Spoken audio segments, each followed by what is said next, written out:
What's up, everyone? I'm Silvio Perez. I'm the founder of AdConversion. We teach B2B marketers how to scale paid ads with free advertising courses taught by the world's best practitioners. And in this quick video, I want to show you the top 4 YouTube ads retargeting segments that I recommend that you leverage in your YouTube ad campaigns. So let's get into it. Now, this entire article is based on a multi-channel B2B retargeting strategy blueprint that I created. It's 35 pages, over 5,000 words. It's pretty insane, and if I do say so myself. And you can check out that article in the description box down below, as well as with all of the videos that are part of this playlist associated to executing a multi-channel B2B retargeting strategy. So anywho, the top 4 segments that I recommend that you leverage on YouTube is all website visitors, all YouTube video viewers, all YouTube subscribers, and then anyone that visited your pricing, demo, trial, and case study pages. So walking you through this a little bit more, we're going to want to set up multiple timeframes by the retargeting segment. So the vision is we'll have different campaigns by time cohort. So a 30-day campaign, a 90-day campaign, and a 180-day campaign, if you can swing it in terms of your available audience size. If not, like in my case, AdConversion's a newer brand, newer company, we don't have as large of a retargeting audience. We're just going to focus on one cohort of time, which is probably going to be 90 days to start. And then we'll do everything around 90. And then over time, if we get enough reach, we can do 30, and then we can do 180. This is pretty self-explanatory, but anyone that visited your website, we want to retarget those individuals. Anybody that watched your YouTube videos is now an eligible viewer. This is such a high quality audience source, especially if you're active with your YouTube channel and you're creating content. Even better is anyone that's subscribed to your YouTube channel. These are people who ideally know and trust you. So the ROI from this audience is quite substantial. And then this last segment here is the idea is you want to retarget high intent pages. So you can think of this as like an e-commerce abandoned cart type play. Anyone that went to your trial page, they left, let's show them an ad, getting them to hopefully complete their free trial and convert into a user. So showing you here in the ads manager how you would actually build this out in Google Ads, you're going to go to tools and settings and then navigate to the audience manager. If your Google Ads Manager looks different than mine, they're always running different beta tests with different UI skins and layouts. Just try to find the Audience Manager. When you do, you're going to create a new source and you're going to see these different options of web users, app users, YouTube visitors, and customer lists. You're going to want to click website visitors here. And we're going to give this a name. If you've been following along in this series, you know I always put remarketing in brackets first. And then I put the name of the segment. So you can call this YouTube viewers, and then the time frame, so 30 days, or actually I should say web visitors. I'm already thinking ahead here.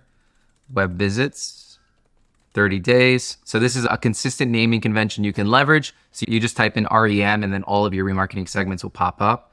But any visitors of your web pages in the last 30 days, you can add in some additional conditions here if you want to.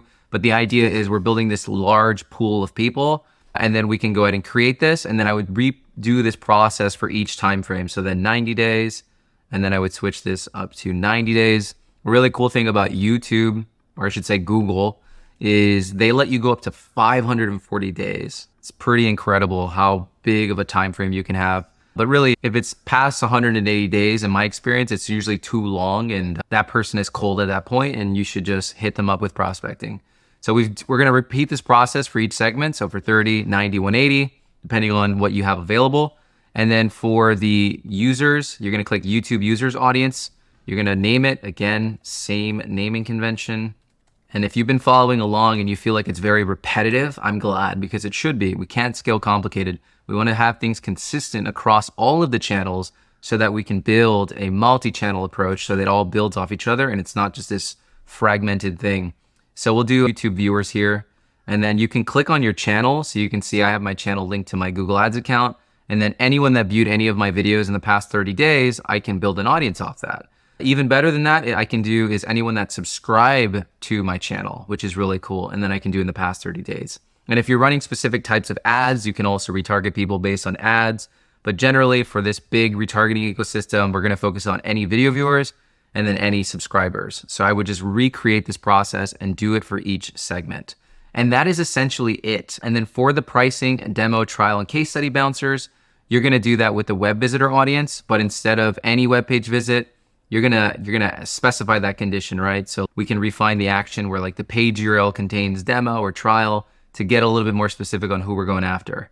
One last thing I want to cover is you only see these 4 segments, but another option for you. The reason I didn't add it is because some people just don't have this luxury.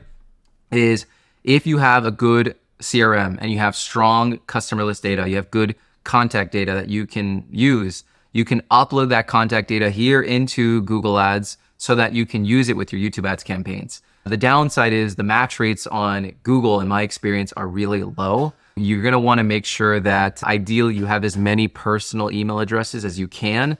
Google will match based on the Google Suite profile. So even if it's not a personal email, if it's a business email, Google will be able to find out if that business email is located with a G Suite account and then be able to match it against that user. So try to leverage all the data you have and give it a shot. You can upload a customer list of, for example, like any closed lost contacts.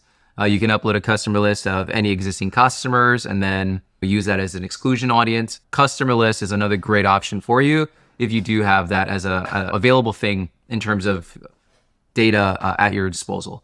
So anyways, that is it for this video. If you want more on retargeting and building a multi-channel B2B retargeting strategy, again, check out the article in the description box down below and check out the other videos in this playlist as we cover all the other channels such as Twitter, aka X, Meta, aka Facebook and Instagram. We've talked about YouTube in this video, and then we also cover LinkedIn. All right, I'll see you in the next one.